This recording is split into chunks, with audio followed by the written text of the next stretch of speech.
nosotros conseguimos posesionar guaraní, meter en muchos lugares, en muchos espacios importantes, y digo mucha gente también, digamos de todos los portes, desde el que está más abajo al que está más arriba, del que tiene un mejor posicionamiento económico al que no tiene, ¿verdad? Eso, del que está en un partido político a otro, de una religión a otra, los guaraníes están metidos en todas partes. Y es en este momento una carta de presentación paraguaya.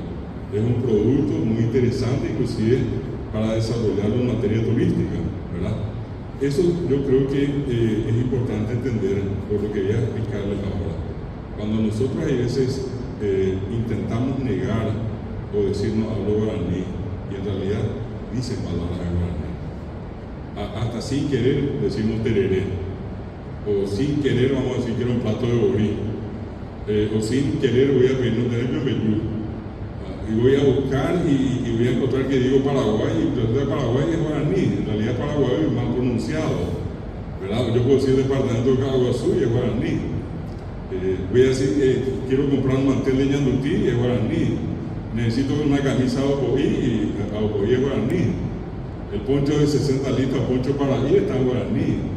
Las polcas están en guaraní, las guaraníes están en guaraní.